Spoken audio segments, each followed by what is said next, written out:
Hello everyone, this is Roxas1359. Welcome back to Let's Play Crash Bandicoot. Last time, we began the game by going through our first 4 stages, and in this episode, we're gonna go upstream. Oh yay, we're going up the stream. That's gonna be fun, right? Oh. What have I got? I hate upstream. Now for upstream, if I'm remembering correctly, this one we actually can get the gem. Because when I say can, there are certain stages, as I mentioned in the last part, that require certain gems in order to get the full gem of that stage. At the same time, there's a running thing with the Crash Bandicoot series in that there are usually complementary levels for one another that have the same style. So for example, for boulders, which was in the last part, there is another stage that is just like boulders where we're running away from something. However, it is notoriously more difficult and actually requires the purple gem. But in this case, for upstream, there's going to be another stage in which we're going to have a camera angle like this and we're going to be going up a stream. So that's been a standard sort of thing that continued throughout the Crash Bandicoot series up until Crash Twinsanity, but then again Crash Twinsanity changed up the formula quite a bit. So let's grab that mask right there and let us jump. Okay, never mind, we're gonna need the orange gem for this stage, so I was wrong on that, which means we actually can die in this stage if I so wish, but I'd rather not die. Dying sucks. So instead I'll go see my girlfriend.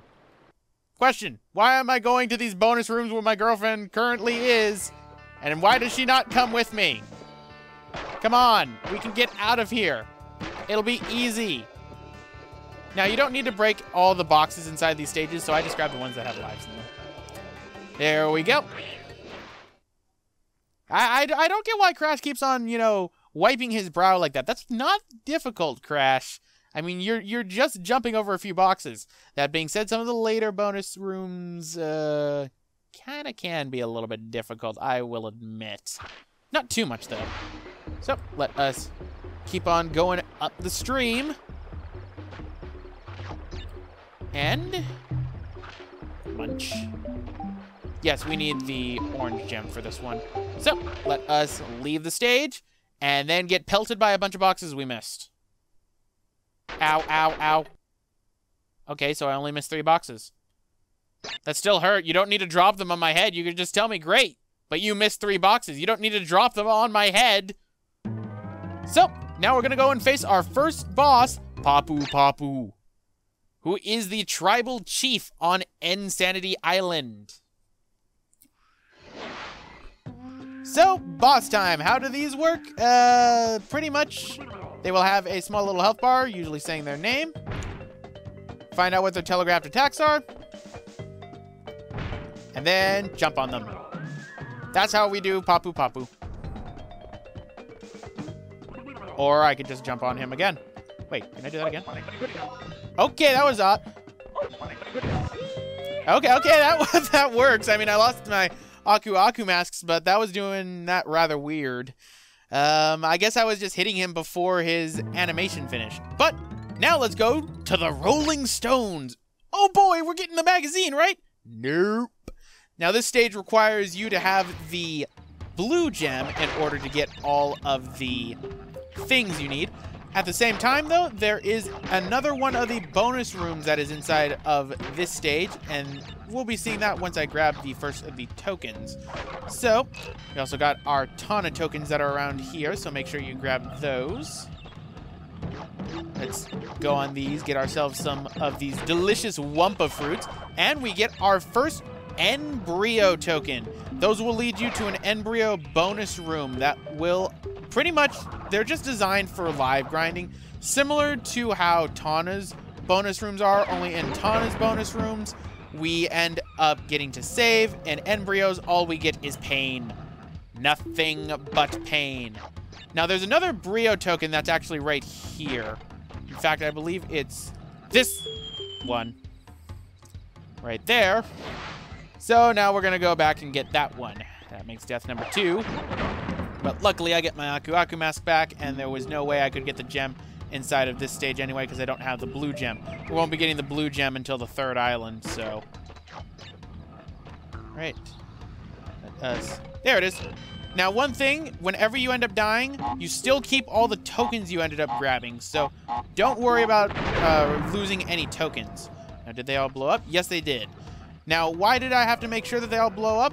Crash Bandicoot 1 has a fun little quirk in it, where it decides, hey, you're off screen for when the TNT crate goes off.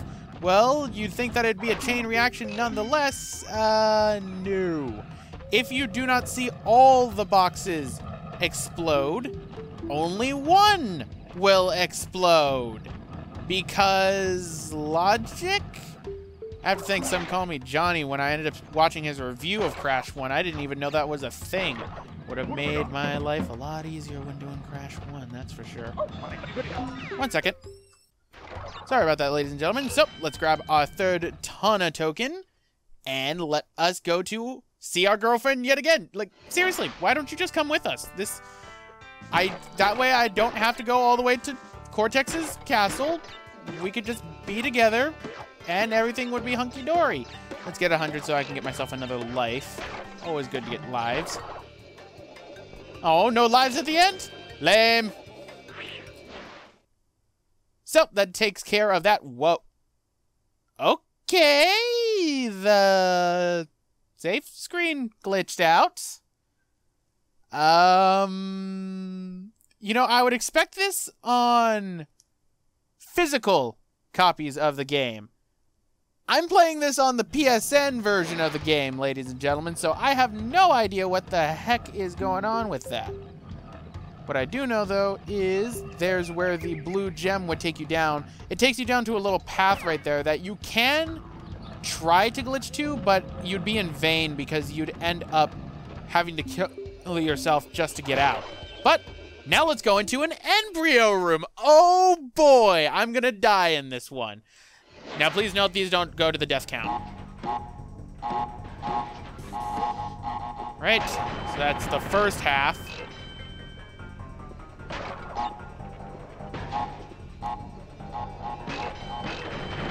Huh.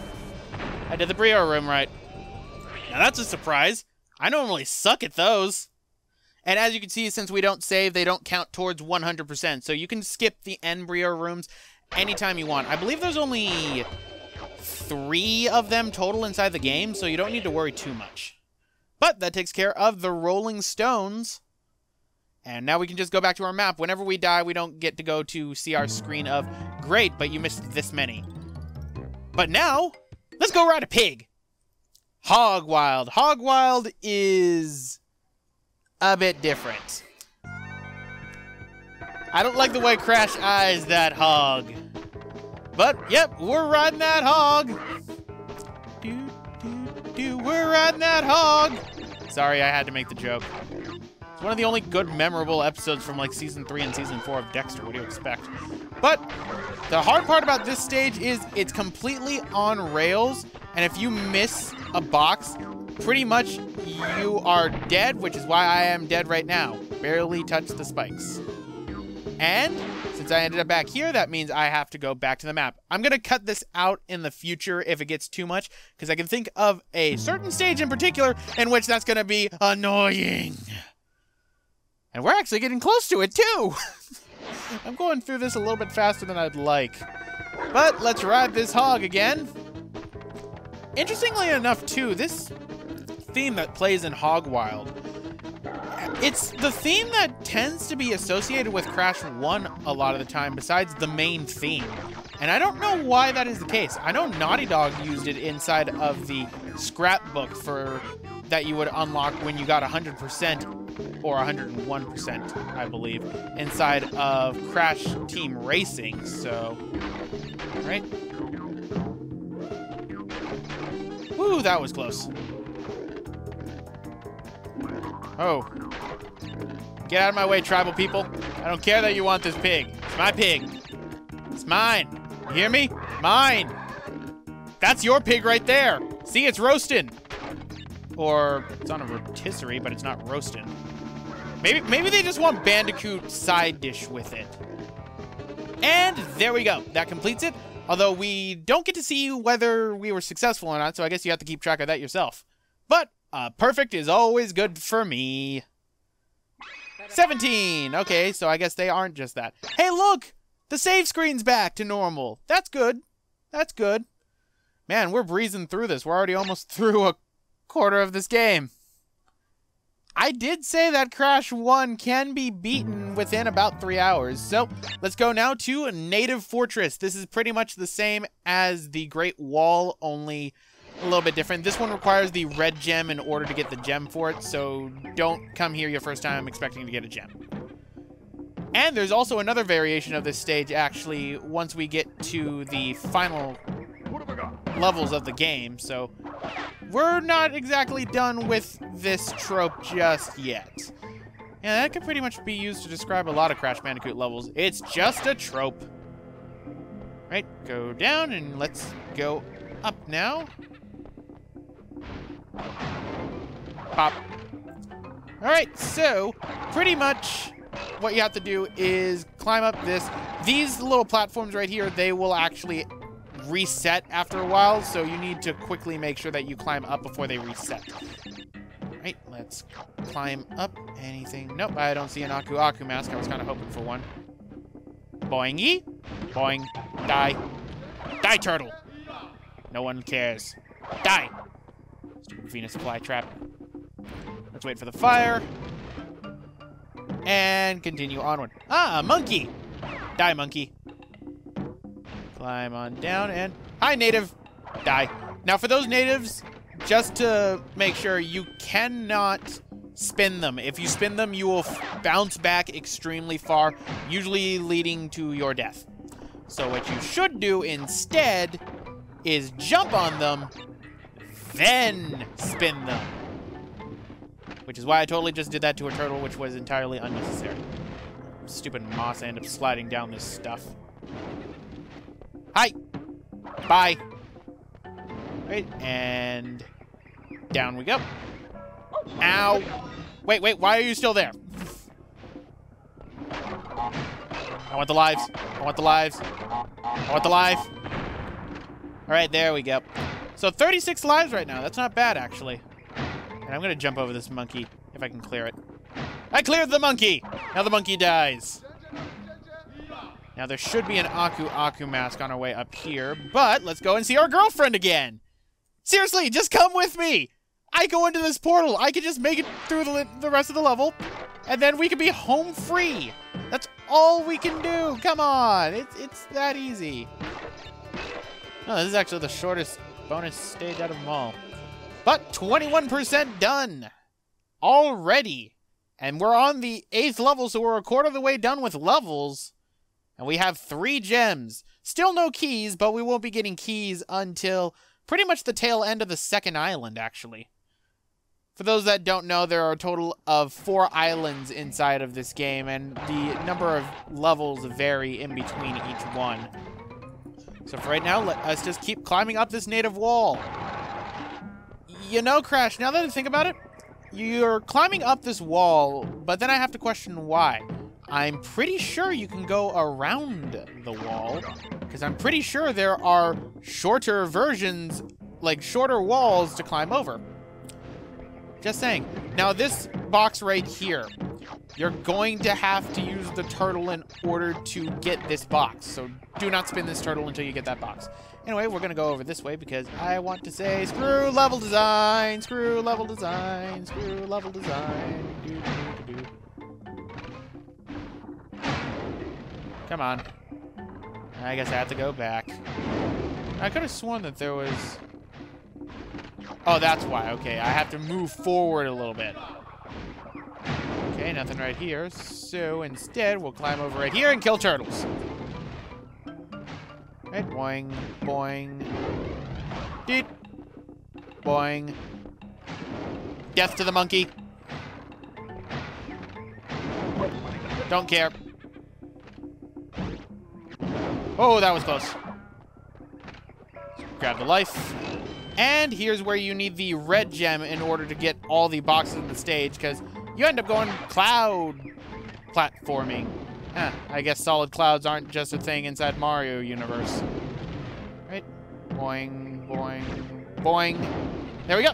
And we're pretty much home free for the rest of this stage now. So let's get to the end, shall we?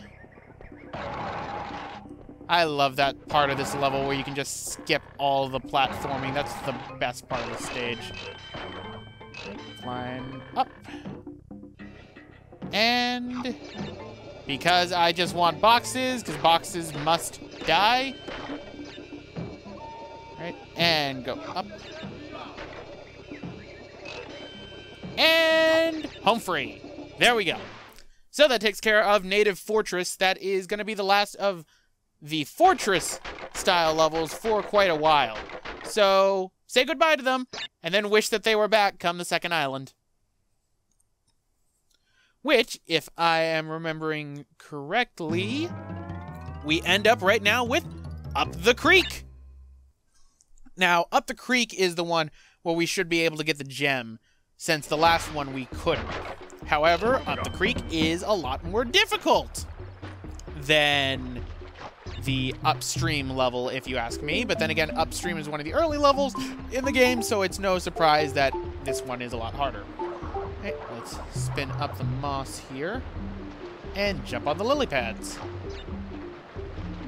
So, what does everyone think about Crash Bandicoot 1 so far? I mean, the game is very organic, especially considering that this is a launch PlayStation 1 game. This game looks gorgeous, and even to today, the game looks beautiful considerably.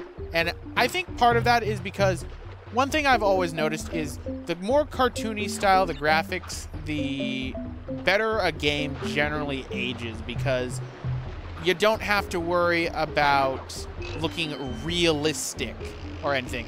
Take, for example, Resident Evil 1, and I mean the original Resident Evil 1. That game on the PlayStation 1 looks horrible nowadays. Why do you think they ended up making a remastered version of it on the GameCube, which they ended up then porting over just recently? Right, jump, there we go. So, pretty much I think that's what helps Crash Bandicoot a lot, is the fact that this game's a lot more cartoony in style. Now, Crash's model is still pretty ugly. I think Crash 2 and 3, for those models, those look a lot better than Crash 1's model. Because in Crash 1, as anything, he looks a bit paranoid, I guess. And I mean, it makes sense. He's paranoid. Cortex wants him dead. But still, he looks a bit too paranoid, if you ask me. Like something's always out to get him, and he's worried about that. Alright, just gotta get the right timing. There we go. It's all about timing in Crash 1. That's something I am terrible with, ladies and gentlemen, and you will see that if this is your first project you're ever watching with me. Alright, so fishy and jump. And this should be where our next Tawna stage is. So let's go and see our girlfriend again. You know, she must be getting really tired with seeing us. No wonder she dumps us for Pinstripe. It all makes sense now. Just gonna ignore all this level right here. And grab these. Alright, so 26% complete. We are officially a quarter way done with this game, ladies and gentlemen. And this episode's gonna be a little bit longer than the last one, so that's a good thing.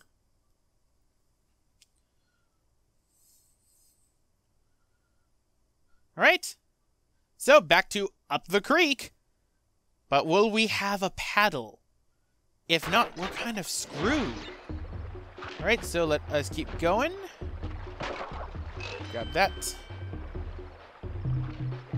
And if I'm remembering correctly, this one I have to time just right. And there we go. That completes Up the Creek. Please be a perfect. Thank you. So that makes gem number 4. Sweet. That makes gem number 4, which means we are well over 27% done with this game. But anyway, guys, I'm going to end it off right here. This has been Roxas1359. Next time, we're going to be taking on the second boss, Ripperoo. See you guys next time.